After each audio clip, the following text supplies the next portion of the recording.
یہ سوچ رہا ہوں، جب یہ ساری حالت دیکھتا ہوں، یہاں پر دلہن آتی ہے، آپ بھی شادیوں میں جاتے ہیں، میرا ذرا کیمرہ جو ہے نا وہ موونگ رکھیے ذرا، میں نے نکلنا ہے یہاں سے ادھر ادھر۔ جب ہم شادیوں پر جاتے ہیں بہت سی چیزیں ہم نوٹ کرتے ہیں، لیکن ہم ان پر بات نہیں کرتے، کیونکہ ہم سوچتے ہیں شاید بات کرنے سے ناراضگی ہو جائے گی۔ میں یہاں پر نکاح پڑھتا ہوں اور مجھ سے زیادہ بیٹی اور بیٹے کے قریب کوئی نہیں ہوتا۔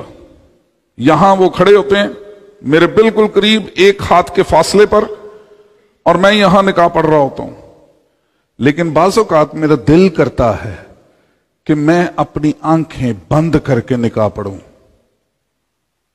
اور اس کی وجہ یہ ہوتی ہے کہ میری بیٹیاں ایسے لباس میں ملبس ہوتی ہیں جس کو ایک باپ دیکھ نہیں سکتا۔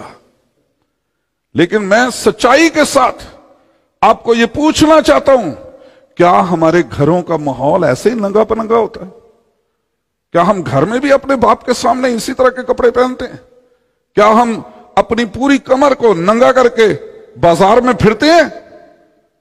کیا ہم ڈیپ گلے پہن کر ہم بازار میں اپنے باپ کے ساتھ جاتے ہیں؟ لیکن اس وقت ہم اپنے باپ کی باہوں میں باہیں ڈال کر، سننا بیٹی تو اے سوچ لے اپنا کان تو ادھر کر، اور مجھے شرم آتی ہے کہ اس وقت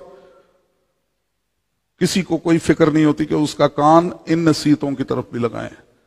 میں ان دنوں میں ایک فیصلہ کر رہا ہوں، اور وہ فیصلہ یہ ہے کہ میں ایک خوبصورت اور قیمتی چادر سفید رنگ کی لے کر رکھوں گا یہاں پہ، اور جب اس قسم کی دلہن میرے سامنے آئے گی، یا تو وہ لباس تبدیل کر کے آئے گی یا وہ چادر پہن کر میرے سامنے کھڑی ہوگی۔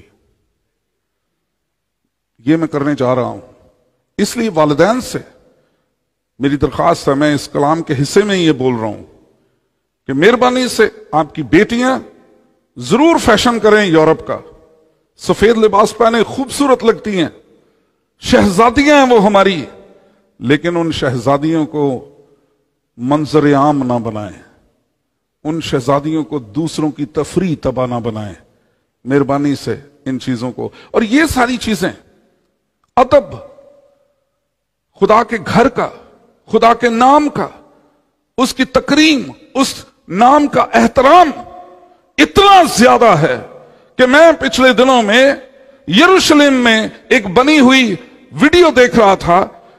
وہ لوگ یروشلم شہر کے اندر کسی ٹورسٹ کو بھی، جو ان کا پیسہ دیتے ہیں، ان کو، جو ان کے شہروں میں، ان کے گاؤں میں، ان کے ملک میں جو ہے وہ ان کی ترقی کا سبب بن جاتے ہیں، ان کو بھی وہ اجازت نہیں دیتے کہ وہ بہت سے خدا کی جگہوں پر، ہیکل کی اس دیوار گریا کے پاس یا اور کہیں، وہ سلیو لیس لباس پہن کر یا سر ڈھانپے بغیر وہاں پر آ سکیں۔ یہ نہیں ہو سکتا، قطعاً نہیں ہوتا، اس لیے کہ وہ خدا کا شہر ہے، وہ خدا کا ممسوح شہر ہے۔ اس لیے جب خدا کے گھر جو ہیں وہ خدا کے مسح شدہ ہوتے ہیں، تو اس گھر میں داخلے سے پہلے بہت سے اخلاقیات کو جو ہے وہ لے لیا کریں، تاکہ آپ خدا کا ادب کرنے والے ہوں۔ یہ میری بات کا ادب نہیں ہے، یہ خدا کے کلام کا ادب ہے۔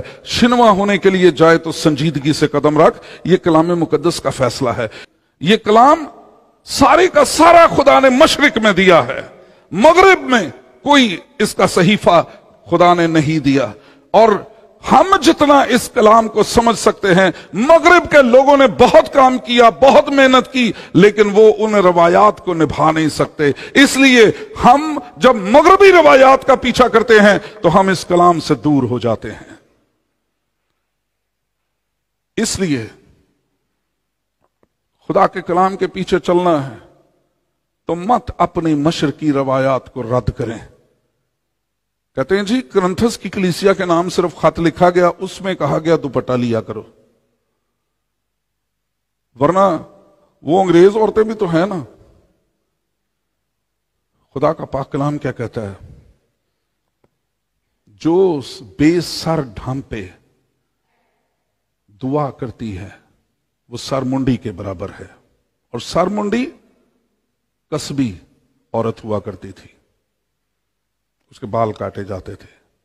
اور خدا کا پاک کلام آخری آیت کہتا ہے نہ ہمارا یہ دستور ہے, نہ مسیح کی کلیسیا نہیں لکھا ہوا, مسیح کی کلیسیاؤں کا, مطلب یہ جتنی بھی مسیح کی کلیسیائیں ہیں ان سبوں کے لیے یہ حکم لاگو